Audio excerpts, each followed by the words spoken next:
So, should we start? I think no reason why we shouldn't kick off. Yeah. But to everyone that's in, thank you so much for joining. What I'll do is give you a brief description of what this Q&A is hopefully going to achieve. I'll tell you a little bit about myself and then go through the panelists and they'll tell you kind of who they are and a bit of an introduction about themselves. First this Q&A, we set this up just to hopefully be a really relaxed experience. What myself and Tom are trying to do are just ask the burning questions that graduates have to our lovely panelists. They are all industry professionals and have fantastic achievements. So this is a great opportunity for us just to have a bit of a discussion, really. So to start off, kind of who I am, my name is Will Harvey. I am the co-founder of GenerationHelp. And what that is simply myself and Tom are volunteering our time to act as a networking platform to help kind of graduates and SMEs connect. To give you a bit more detail about me, I am a physics graduate with a master's in engineering from the University of Leeds. And Tom, I don't know if you want a little introduction about yourself. Yeah, I'm as well physics grad from Leeds. That's how myself and Will had the pleasure of meeting. And then we both went on to do engineering masters. I've recently just come back from a ski season in Whistler, which unfortunately got cut short because of COVID. But luckily from that, we created GenerationHelp. So all things good. Lovely. And then, we're going to kick straight in and go to our lovely panels. So Alex, can you please introduce yourself? Yeah. Hi, everybody. Thanks so much for those that are joining live and thanks to those that are watching this recording. My name's Alex Knight. I'm a chartered mechanical engineer. I've been working in industry for 17 years or so, with a whole range of different engineering roles. Most of my career has been in engineering consultancy, which has meant that I have worked in all sorts of different sectors of engineering and industries for different clients, ranging from the Ministry of Defence, where I worked on submarines, to children's wheelchair charities, where I worked on small projects to design new novel wheelchairs, through to the power industry, where I travelled to Thailand and worked for the energy distribution company out there. Now I work for a company called Amy Strategic Consulting, where I work there part-time as a technical director, and I work in sort of the intersection now between engineering and data science and analytics. So we're looking at how we can apply technology, sensors, real-time monitoring, analytics to help us understand how to manage engineering assets better. And I've also set up another business called Stemazingltd, which is how Will and I sort of engaged to kick off this series, which is all about inspiration and inclusion in STEM. So if you're interested, I'm planning over the summer of putting up a couple of useful articles on my website about sort of hints and tips about recruitment and career advice and that kind of thing. So feel free to check that out. Thanks, Will. Fantastic. Thank you very much, Alex. If we go to Charisma next.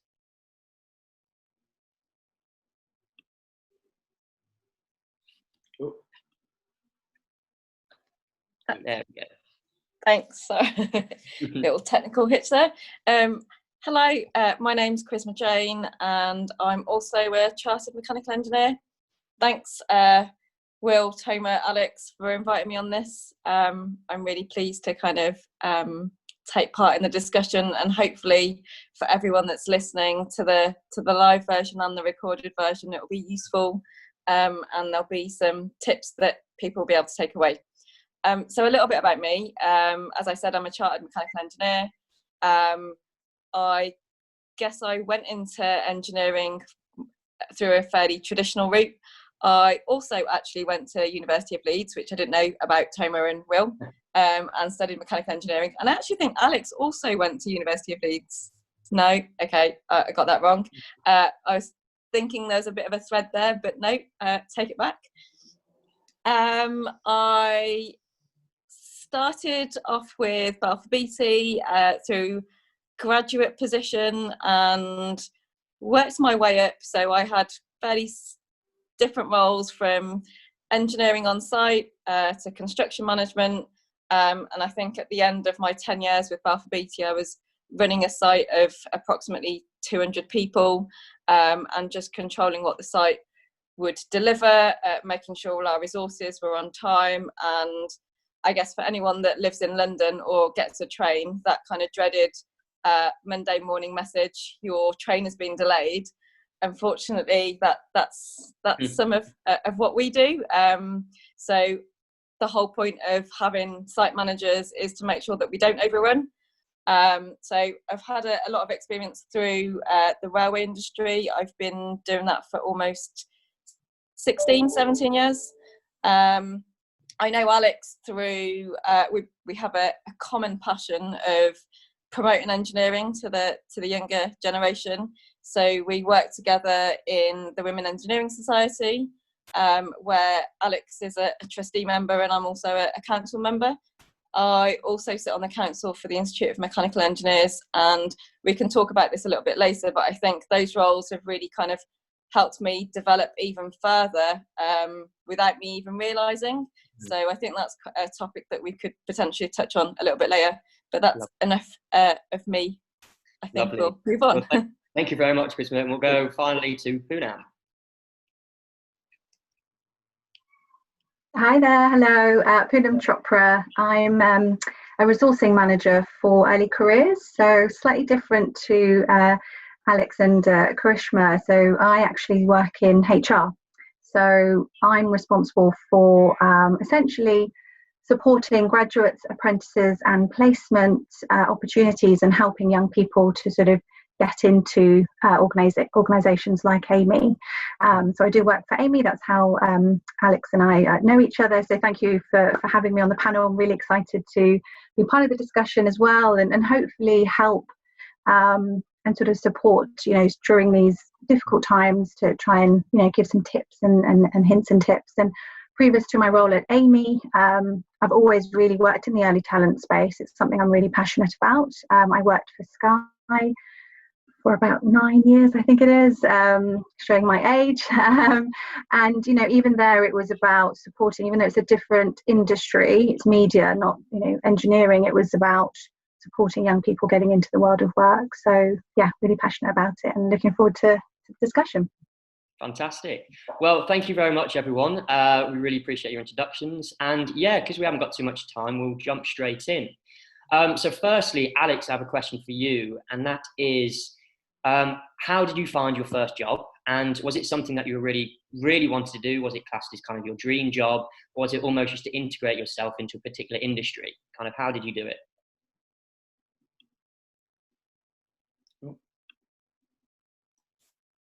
So, yeah, my first job, well, I did a couple of work placements at uni as part of my degree. So I did 2 6-month work placements. One of them I loved, the other one I didn't love at all. And I thought, oh my goodness, if this is what work is like, I'm going to be like condemned for the rest of my life. But what I realized in that was that I didn't put enough into it. So I was only like turning up and doing the bare minimum, and that didn't make me feel satisfied in that role at all. When I did my second placement, I put a lot more effort in.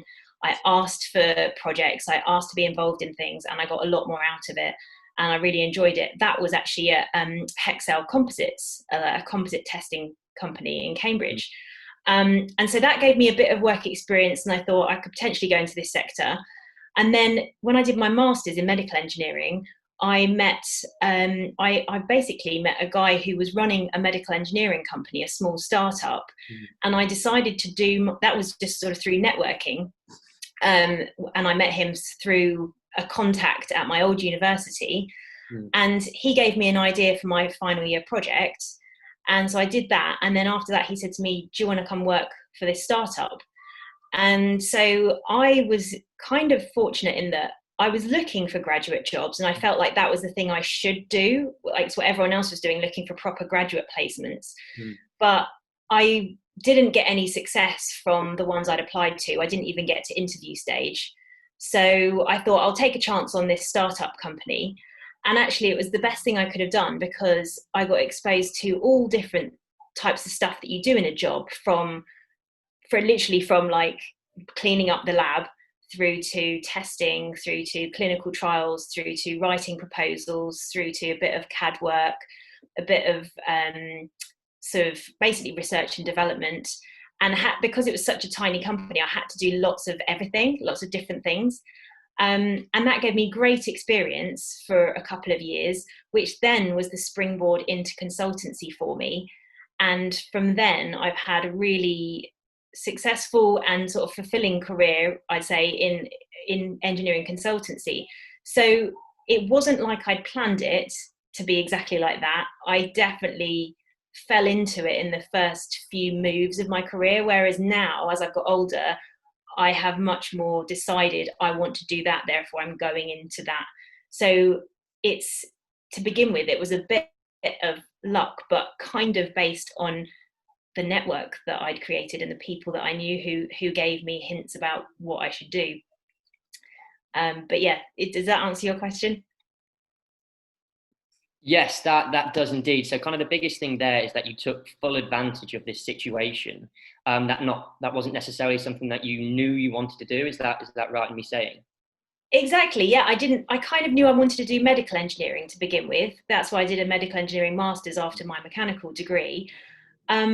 But that, you know, even within medical, there are so many different companies and different types of medical engineering you can do. I didn't have a clue where to start. Yeah. So I thought I'd just do something, and then that will give me some experience to then decide what I want to do later. And for me, the variety of different things has always been the thing that's sort of given me a buzz. So hence I've stayed in consultancy.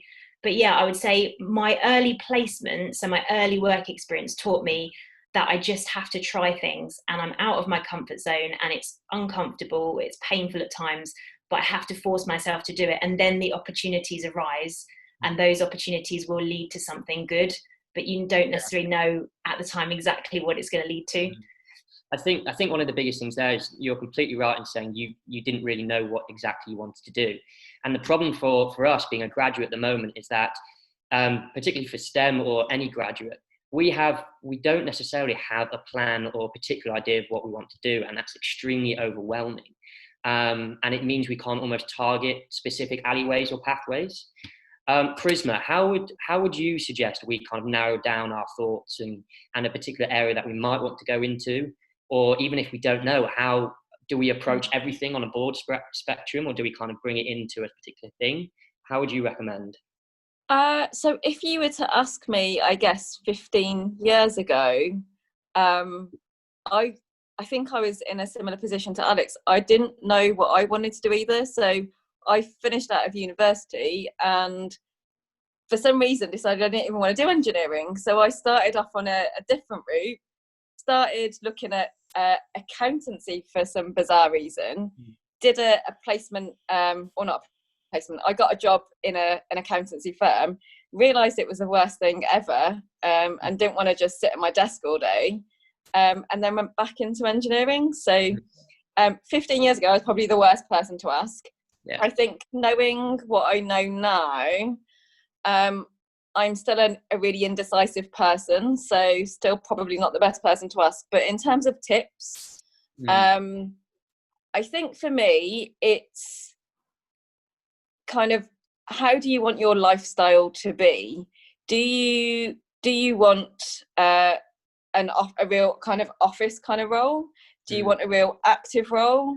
Are you interested in construction? And if there are bits that I wouldn't necessarily worry about specific things, but kind of if you're able to trial things out.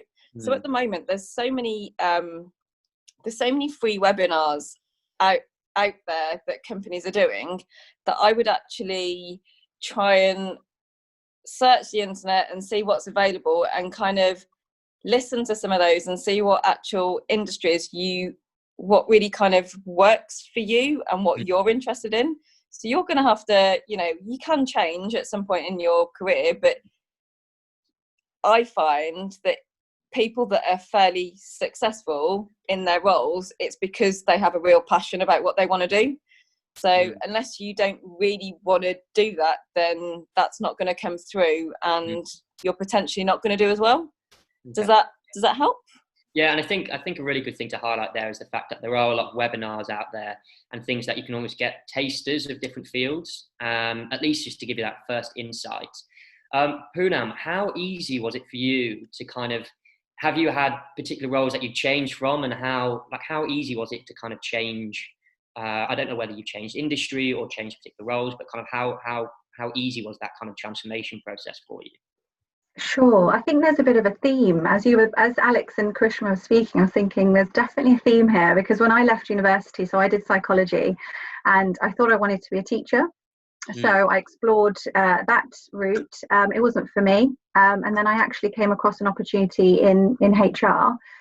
And when you're at university, you sort of think, you hear about careers and you hear about job titles, but you actually don't really understand what they are, because it's so far. We're not taught that at school. We're sort of taught, we understand about subjects and potentially roughly where that could take us. But I think, there is a disconnect between schools and industry. And I think we're getting better, but I think we could be doing more. So I kind of fell into HR, which, I probably shouldn't be saying that, but I did. And, in complete honesty, and I knew I really, it sounds really cliche, but I knew I enjoyed working with people, and I knew I enjoyed supporting young people, which was kind of why I wanted to go into teaching, but that particular route didn't necessarily work out. So I actually started in a kind of more generalist HR role. And again, similar to what the other panelists said, it was about making the most of opportunities. So I would put my hand up to be involved in whatever I could, and kind of moved and worked my way up. Ended up sort of going from generalist HR to generalist recruitment into the early talent space. And then fairly quickly, luckily, I was actually able to then run the entire apprenticeship program. So I think absolutely it's about, you can change, nothing's set in stone. If you show that you're willing, if you show that you're proactive and you really want to make the most of opportunities, I think people really value that. I think they want to see enthusiasm and passion.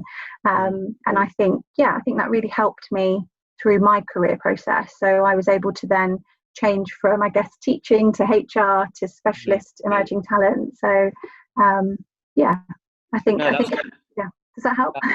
That's really interesting. I think, because I've always, at least recently, been given the advice of when I'm applying for jobs, is that as a graduate fresh out of uni, we don't necessarily have the experience, but showing you're really keen to learn and that you really want to get involved with things and to almost have that drive, it can really change someone's mind and say, okay, this person really wants to get involved and wants to learn, wants to be able to kind of progress.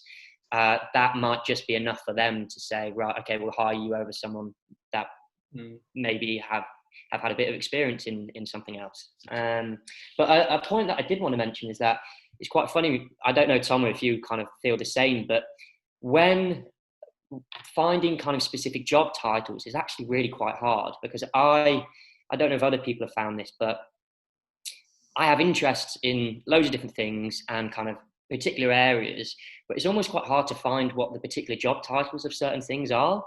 And so I don't necessarily know what specifically to apply for. Tomo, have you experienced something like that? I don't know. Yeah, I mean, to be honest, that's a really good point, actually. There's also what I found is that it can be, so many jobs can have a generic title. For example, I want to go into sustainability, and I will come across hundreds of jobs that say sustainability consultant. But every single job description under that name has something completely different. Some I'll absolutely love, some I'll think, God no, and yeah, I mean, it's a really good point. I just think I think it's a good thing, because it kind of makes you actively research the role, because I know myself sometimes and other grads will be like, okay, it's got 2 words in the job title that kind of interest me. I'll send in a quick CV. I'll do kind of like a quite very rough cover letter, They're not putting their heart into the role. But by having them actually actively read what they have to do is actually, I think, quite a good thing. At least in my case, it has been. Well, the only thing I would say is we'll move on to kind of the kind of pandemic situation, just because I know we haven't got too much time. But one of the biggest questions that we have is, being in this situation, kind of what is the best technique to be approaching companies and to be kind of integrating ourselves into industry? Now, I know that's a massive question, but myself, I've been thinking kind of about contact, like networking through LinkedIn, the idea of cold emails, trying to get in touch with someone. I know a lot of grad schemes have been rescinded or delayed, and so they're kind of few and far. But what type of companies we should be kind of contacting? These are so many questions. So if I go to Charisma first, how best would you kind of deal with this situation? If I see a company that I'm interested in and I want to at least see if there's anything there that I could get involved with, how would you do that? So if there was a company that I wanted to get involved with, I would do a little bit of research. I would look at their kind of recruitment page. Are they recruiting? And sometimes there's an information kind of section, and you can drop in and ask a question. I would definitely do that. What else would I do? I think for me, it's once the vacancies do become available and you're in a position to kind of go for a vacancy, is I think at this time there's going to be thousands of applications, or not thousands, but there's going to be a lot more applications than there would generally be. So when I've sifted through applications before, your application needs to stand out. How are you going to be different from everyone else? What can you give that someone else can't? And I know you referred to, Will, that potentially you wouldn't have that experience, but how else can you then show that you've got that experience? And you can do that, I think, in lots of different ways. So if you're through your student career life, have you been involved in any committees? And even after university, are you part of an association? Do you have a specific role where you're making an impact and you're actually doing something? So Will, Toma, like the stuff that you're doing for today, that's an absolute perfect example of adding something to your CV. You're making a difference. Not only are you making a difference, you're actually networking with industry people where you can kind of make contacts, pick their brains, and it just shows that you're trying to do something out of the box. And that will stand out on your CV. I suppose one of the biggest things is that there are very little vacancies out there at the moment, and so little companies are actually saying, look, we want to kind of build and grow our team. And the thing that I've almost got the most success out of is reaching out to someone and saying, whether it's an SME or whoever, it's that networking aspect, and say, look, this is who I am. I'm really interested in who you are. Can we just have a chat? Any advice onto kind of how to integrate myself into this field? Do I need any particular skills? I think that's something which is really important to do. Alex, I suppose one of the things that I want to ask is how important are the other skills? I say other skills. How important are kind of soft skills and stuff like that? Because obviously coming out of university, you come out with a lot of kind of really good technical knowledge, especially if you do kind of STEM related subjects, but it's also really important to have those soft skills. Is that something that you can portray in a CV or something? Yeah, absolutely. I think you're precisely right. Those soft skills are vitally important. And I would say almost, if you've got your degree, that shows you've got a certain level of technical capability. You've kind of proved that, you've got that badge. Then what we're looking for is those candidates that can have a conversation, that can offer their ideas, that will work well in a team, that will bring something different to the table. And so now is a great time to practice those soft skills. Like Charisma said earlier, there's loads of webinars and stuff happening. Sign up to them and force yourself out of your comfort zone to ask a question. Record a video of yourself and watch it back, see how you come across. Do a practice interview with a mate or with somebody in your family, and practice hearing your own voice and how it sounds back to you. And you will find things that will then help you when you do come to interview stage, like maybe speaking a bit slower, maintaining eye contact for longer, smiling more, which is a really simple thing to do, but actually completely transforms how you come across to somebody. So yeah, I think there's the soft skills aspect is so important. And if you're, using your time now, even reading books about presentation skills or reading hints and tips online, I would say is massively helpful. It doesn't nail you a job, but it will absolutely help you, put you in the best position. Fantastic. No, that's really good advice. I suppose one of the big things as well at the moment is kind of networking. That's becoming quite a pushed feature, especially for LinkedIn, and it's just kind of talking to people. Poonam, how important for you is networking, and how important it is for especially graduates in kind of our situation to network and start building almost like a contacts in a particular area that you're interested in? Absolutely. Yeah, completely echo what you say. It's really, really important. And I think to have LinkedIn is just fantastic for, for this generation. I think it's a way for us to kind of, for you to really kind of showcase your personal brand. That is a platform for you to, demonstrate all the fantastic things that you're doing. If you can get recommendations from people that you've worked with in the industry or previous references, I think definitely do that.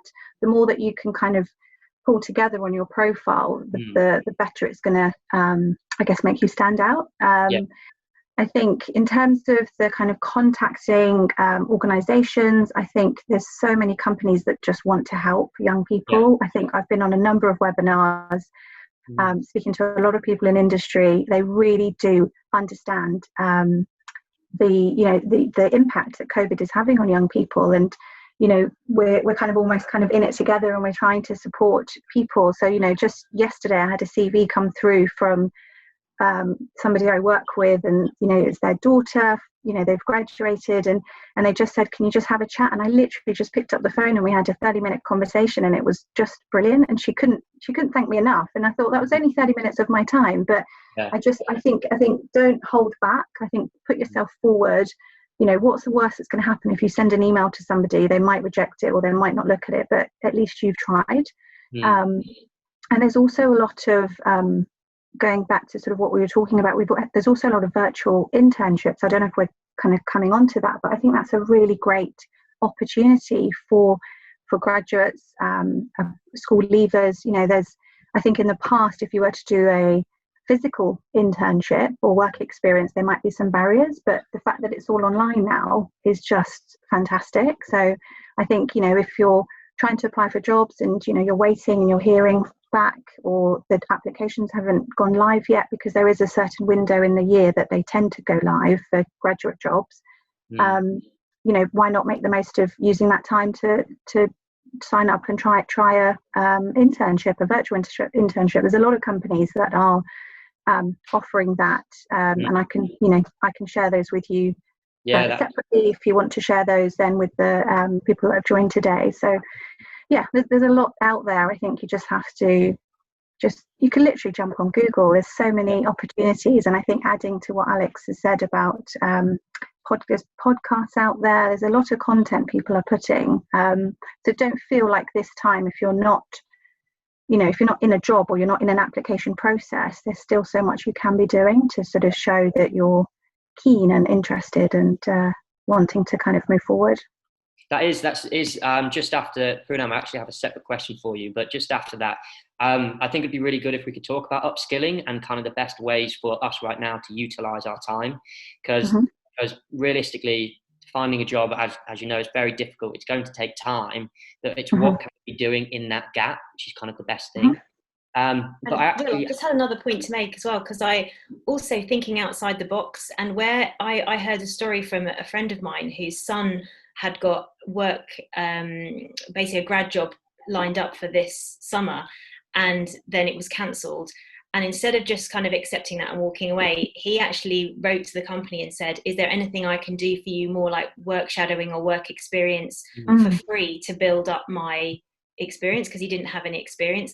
And they've actually agreed to do some free work experience with him, where he's kind of going to get some good exposure, but it's not, you know, it doesn't cost them anything. I'm not suggesting that loads of people offer their time for free, because that would be exploitation as well. But, you know, think outside the box and consider what you are willing to do, to compromise, to get at least some experience and something else you can put on your CV. How about, like Poonam said, there's lots of virtual work experience things going on. I've been involved in a couple. If there's not one with companies you want to work with, or ones in a sector, why not try and set one up? Contact companies, ask if they will join in, and you run it. Like, you've just got to be thinking a bit differently at this time, because actually, like we've all said, people in industry are really willing to help. You have to ask the questions. Don't be afraid to ask. Yeah, and I think the biggest thing is just showing that you're willing to kind of do something. It doesn't necessarily matter what it is, as long as you're kind of putting yourself out there. It might be a little bit of work experience. It might be, I don't know, doing some side projects. It could be anything, just to show that you want to make use of the time that you have. But yeah, Poonam, I had a question from you from one of the people listening in.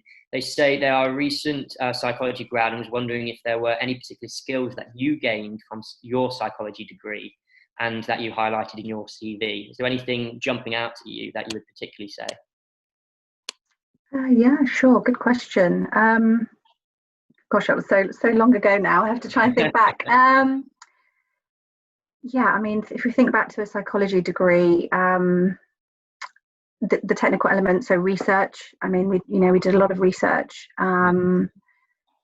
analysis, problem solving. They're probably things that, you know, we don't necessarily sort of align to a skill whilst we're kind of head down busy doing a degree, but actually in the real world, and you know, you kind of then can go, actually, yes, I did, you know, all of that module, and you know, that particular dissertation or coursework, you know, I absolutely learned about communication. We worked as part of a team to pull that research project together. Time management. I mean that's probably a case for most degrees, and you know, trying to juggle your time and your social life. But yeah, I'd probably say that kind of critical thinking, problem solving, time management, communication, sort of working as part of a team. I think those are probably the key ones for me. Yeah, no, that's really good. We also have another question. It's a bit more of a general question, but it's kind of who has more stability at the moment and who's more likely to hire. So obviously you have extremely large multinational companies, and they normally have kind of your grad schemes and stuff like that. That's kind of their pathway for you. But there's also so many SMEs in that don't necessarily hold these grad schemes, but it doesn't necessarily mean you shouldn't try and get in contact with them, and shouldn't kind of at least try and interact with them, because I think it's SMEs make up 99% of our economy or something ridiculous. But Alex, kind of what would you say, comparing kind of really large kind of multinational companies to SMEs? Is there any reason why we should contact one or the other? I'm sorry to give a general answer, but I would say it varies. You know, you've got to look at the sector and the organisation, and whenever you're applying to a job, I would really recommend you tailor your application to that industry and to that particular organisation. Never just send a blanket CV and a blanket covering letter out, because it will not go down well. But recently, you know, if you look at how the pandemic has impacted industry, and we've seen issues in the construction sector, we've seen issues in like aviation, for example. Some massive companies have made huge job cuts because they're really struggling in their sector. And then other SMEs or other big companies are doing better because they've adapted, and actually their equipment or whatever the service they provide is more in demand. And then for SMEs, you've got some that are really struggling and maybe going under, and others that are absolutely flying. So I did a Zoom call with an SME based locally to me the other day. They've just hired something like 8 new grads. It's basically doubled the size of their workforce because they've just got more work than they can handle. So they're just quickly trying to get people who've got design CAD skills in to help them. And so it's a real contrast. And unfortunately, it means you have to put the effort in to do the research. There is no simple answer. But I think it's a bit of both. Some areas of industry have actually flourished in this time, and others are really suffering. So be clever about where you apply. Yeah, definitely. And I think there's almost like a debate whether you should join a kind of smaller company or you should join kind of a larger graduate scheme. And Tomer, I don't know what you found, but for me, it's just kind of what you will enjoy more. It doesn't depend. It just depends on who you are. There's not necessarily a right or wrong. Tomer, I know you initially thought that you wanted to kind of join a graduate scheme, but how has that changed recently? So I obviously coming from at university, coming from a STEM background, obviously maybe most unis are different, but everything was always this grad scheme, this big company. Every careers fair is they're not full of small SMEs, they're full of people like Jaguar Land Rover, BAE, thousands and thousands of employees. So you kind of live in a bubble where you think the only people you can apply to are these grad schemes. And the truth be told, until we started up GenerationHelp and we started speaking to so many startups and SMEs and seeing the amazing things they do and the different kind of jobs that they have, I was always convinced that I wanted to do a grad scheme, and now I can see that that's completely not what I want to do. And I can use such a big set of skills, such a wide set of skills in an SME compared to a grad scheme where I'm number 1055 or whatever. And I think a lot of grads need to learn and come out of uni that there's so much more than working for a big corporation than what they're told. And that's been my experience in the last few months. And it is, I think there's a big kind of push for kind of graduates to do that graduate scheme process. And obviously it's fantastic. You learn a lot and kind of you develop so many skills, but there's also other ways to do that. And sometimes it's through an SME. So don't almost limit yourself to these larger multinational companies. Have a look out there for the smaller companies that are also doing some really interesting stuff.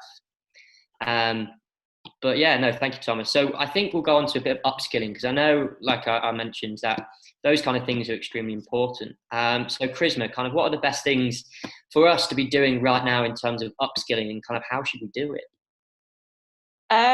So sorry, I had another thing on my head that I wanted to kind of just bring back. So Poonam was just talking about personal branding, and I wanted to just go back to that and say, never underestimate the power of your personal brand. So I think something that I just thought of was, so I've judged a couple of competitions recently where institutions such as the Institution of Mechanical Engineers have kind of run competitions, and they're student competitions that have design particular things, but the winners of those competitions, they've got all this kind of media, and it's something great that you could do. So I would definitely look into entering competitions, and just, if you win those things, that is something that you can add to your profile, and it would increase your personal brand. You've got an institute behind you that have advertising an idea that you've just kind of entered into a competition. So that was just a thing that came into my head when Poonam was talking. But sorry, back to your original question. Can you just repeat it again, please? Yeah, I mean, it kind of fits in, because I suppose you were talking about entering projects, and I suppose that is a way of upskilling.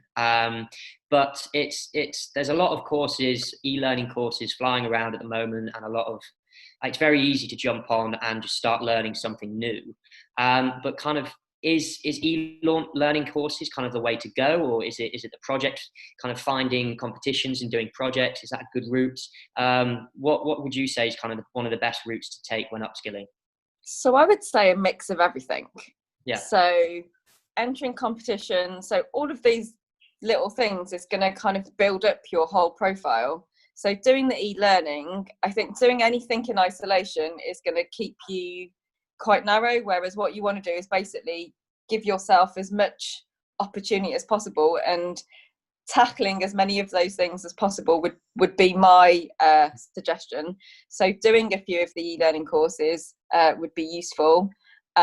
Competitions, I think you can't underestimate just doing regular things in work. So just if you're able to get some internship, or able to shadow somebody, just kind of quizzing somebody about their job and physical things that they do, attending a meeting. There's just things that I think probably Alex, Poonam and I just take for granted, is that we've kind of built up this skill and knowledge, and it's just almost second nature to us now. So I think trying to somehow mimic that, and I guess you could do that by, if you're able to volunteer yourself in a particular committee, you can send out notes for a specific subject. Just kind of that whole kind of world of working, I think, is quite useful. Sorry, I keep on talking about the Institution of Mechanical Engineers. I think they should give me some. I should sponsor, or they should sponsor me. But they have a young members board. They have a young members committee. They are always looking out for volunteers. You can easily volunteer in that capacity, and I think for me everything helps. So in my volunteering capacity, I've kind of not only learned quite a lot of things, but I'm working with people. It's kind of really opened my mind up. I've learned about stuff without even realising things. I think, you can underestimate kind of how much volunteering can actually help you, and you won't know until you actually do it. Definitely. Poonam, would you have a similar approach, or would you go kind of e-learning? And I suppose a personal question would be, should I kind of orientate my learning to my degree and kind of what I want to do, so kind of the engineering side, or should I be learning something completely new, kind of, I don't know, for the marketing side or the business side, something that might make my skills a bit broader? What do you think? Yeah, good question. I'd say similar to Charisma, the more varied opportunities that you can kind of get involved in, the better and more impressive your CV will look, especially during this time where, there is a bit of time to kind of potentially have some downtime, or, you're not able to start a program. It's, what are the volunteering opportunities locally, but even, across the UK, given that it's all virtual at the moment. I would say keep up with trends. So if you know that you want to stay within a particular industry, are you researching the institutions, as Christmas talked about? Are you reading articles? Are you looking into, what are the top leaders saying about topics? Like, I think there's so many ways to kind of stay educated and stay up to date and current. I would definitely say that. In terms of your question around, is it best to stay within a certain industry or to go, broader and kind of go into marketing if you've done an engineering degree? I would say there's no harm in it, because actually, what have you lost? You've probably lost a couple of hours of that day, and until you try it, you won't know. So I think, I speak to so many people that have had career changes, and they wouldn't have done that unless they didn't give it a go. And I just think, what have you got to lose? So I think if you can think about, almost sort of make a bit of a list of, okay, this was what my degree was, and these are the natural kind of routes, but actually I can actually also familiarise with, I can resonate with these particular skills that I've demonstrated through certain work experience. And once you can highlight what those skills are, you can then start going, well, they're actually transferable to a marketing career or a business career, whatever it might be. So I think it's about really just spending some time and looking at what are the skills that you've picked up along the way, and then naturally, where do they sit? What kinds of industry do they sit in? And then just give it a go. I think, like I said, what have you got to lose? Yeah, you're all right. Realistically, we haven't got too much to do at the moment apart from apply for jobs. So it's probably a good thing to jump on these e-learning sites, or just to try and get any form of work experience. Alex, I don't know, have you got anything to add on this subject of upskilling?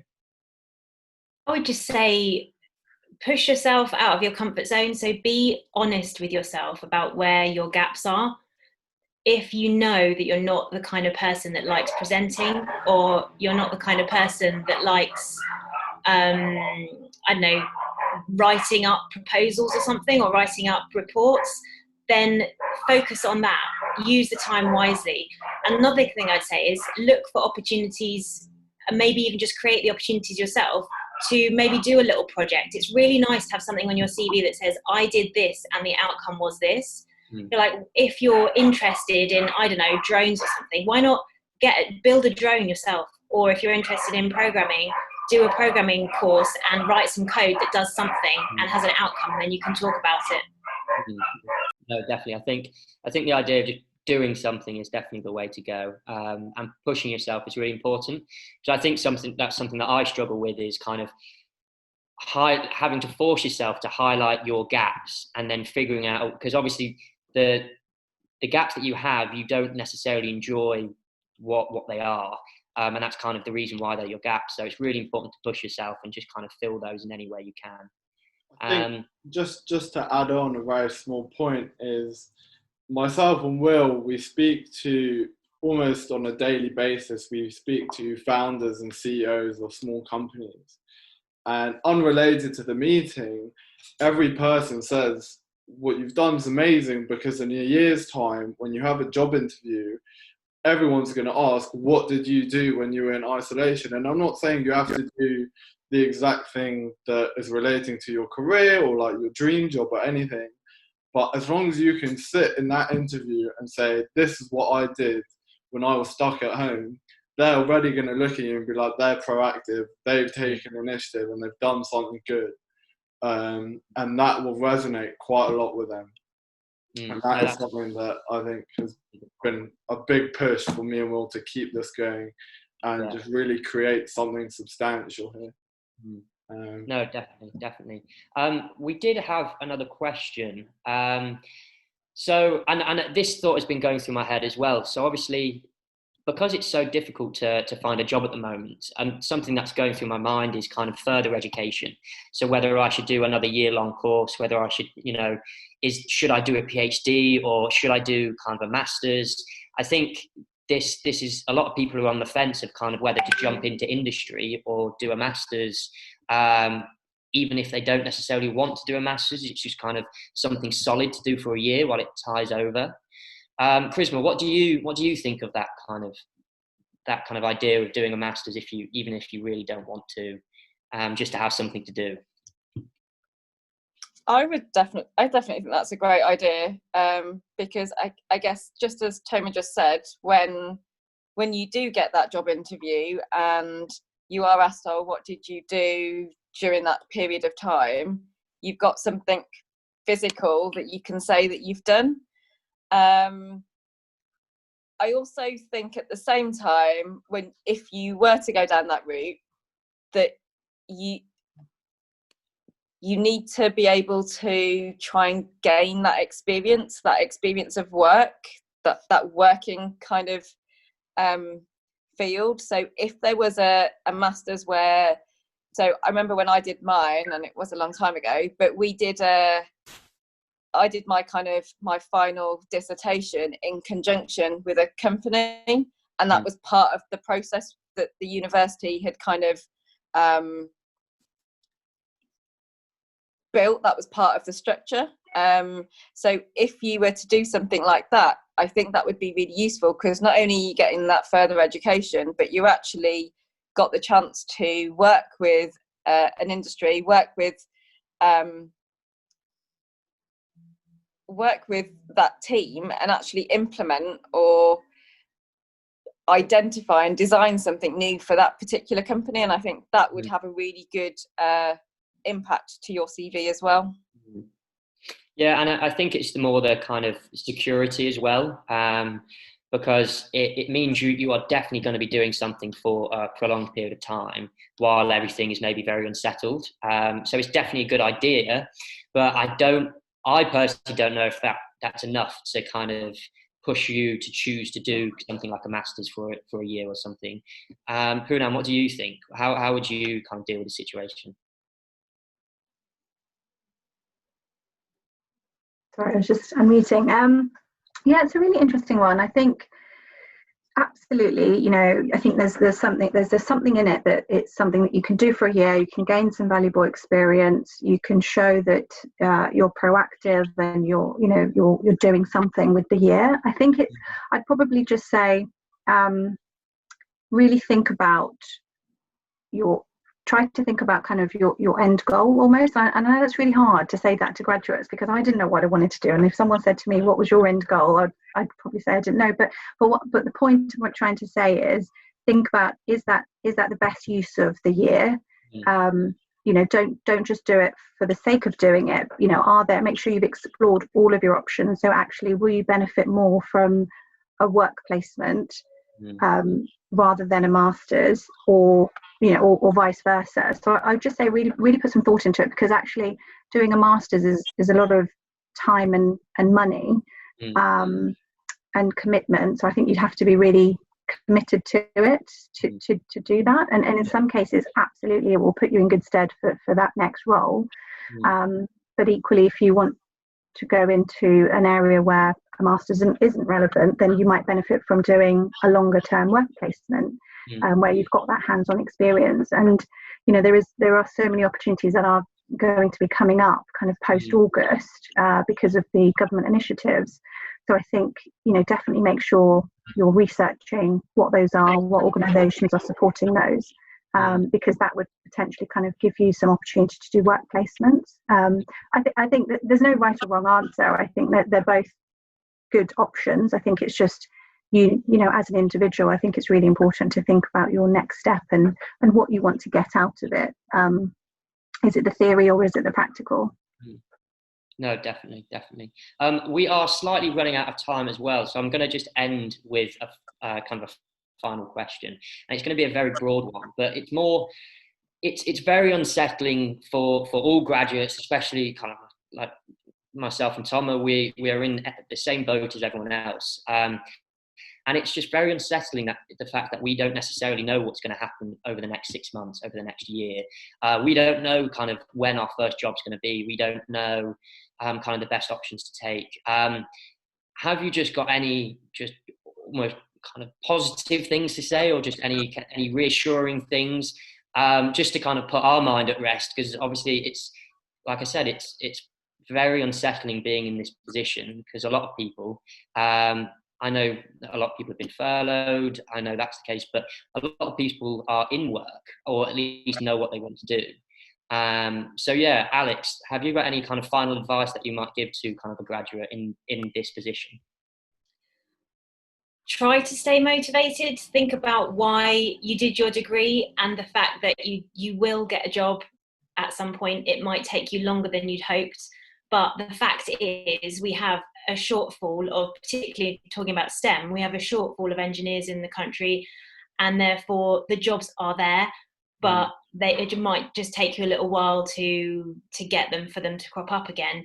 So try and stay positive, because then you'll still give yourself the best chance. And I really feel like, you know, it's not the first time in history that we've had a challenge in the world or in the country that have meant that jobs have decreased for a while. This is kind of like, I know this is a global pandemic and it's horrendous, and it's like really impacted so many people. But for example, think about 2008, the financial crisis, that had a massive impact, and things did improve again afterwards. So have faith that things will improve. Give yourself the best chance. Keep trying to expand your skills and upskill, and keep practicing the things that you know you need to practice, and build your network. And I genuinely think that things will improve and the jobs will be out there. But you know, if you kind of lose faith and lose your positive approach, then you're not going to do yourself any favors. Yeah, I think you're very much right in saying just keep going. Something will pop up. Again, you don't necessarily know it will be in your area of interest or kind of exactly what you want to do, but any opportunity is a good opportunity, I suppose. Some tips from me and Tom are not that they maybe any good, but honestly, we found LinkedIn to be so useful just to kind of get in touch with people.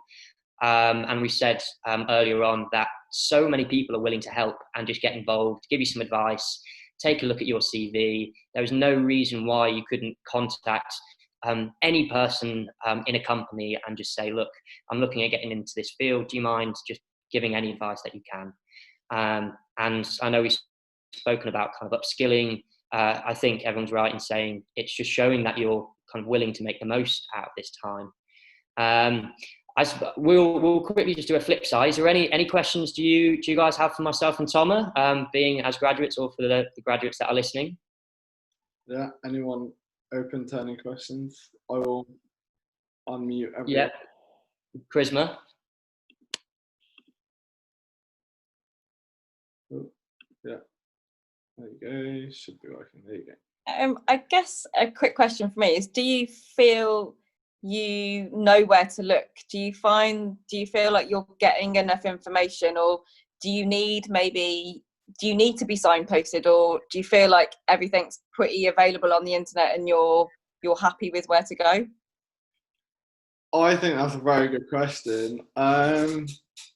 In one word, no. I don't feel like I know where to go when I look for a job. Obviously, a year ago, common sense would dictate, you know what, just hit up all the recruiters, see what they say, follow their guidelines. But I think we're in this moment in time where, and I might be wrong, but the way I see it is you kind of have to work it out for yourself.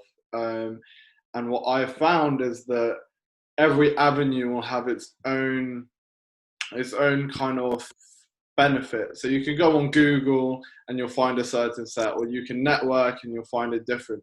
I think there's no black and white way to look for a job. I think you just have to try every single thing under the sun, and something will eventually stick, whether that's a cold email, a phone call, a cousin, whatever it is. Just give it a go and something will eventually get there. And I know I don't have a job right now and I'm technically unemployed, but as long as you keep trying, something will come, especially graduates who, as me and Will know, are extremely bright, extremely smart, from everyone we've spoken to, and companies need them. There's never going to be a company that turns around and be like, this graduate's nowhere near good enough. They are so eager and so driven to work for a company that any company is going to be lucky to have them. It's just a patience game, and you just have to keep trying, is what I found, at least. But it's quite hard to know exactly what companies are hiring. I know people at the moment have started pointing in the direction saying this is a company that's actively hiring. But there's no one specific place which we can look, and it has all the list of kind of companies which are actively hiring. Poonam, you had a question. It was just to add to what you're saying. So kind of, I guess, being on the other side of that, so being the recruiter or the company that tries to hire fantastic graduates like yourself.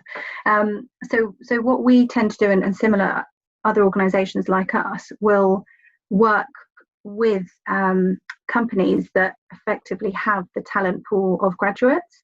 So you've probably heard through your sort of milk round, when you're at university, all the big companies like Prospects, Target, Milk Round, Grad Cracker, all of those kind of big organisations that companies will go to effectively say, I've got a job, can you share it with your network? So I would definitely say sign up to those organisations and get job alerts, get emails, join their societies, all of that. Make sure you're kind of across all of that. We also, through companies like Target, will post our jobs, and then they'll effectively have access to pretty much all the universities. So if you've graduated, you'll come under the alumni, so you should in theory be getting job alerts via that way as well. So So yeah, so organisations don't just sort of advertise themselves. They do rely heavily on kind of that middle person, I guess.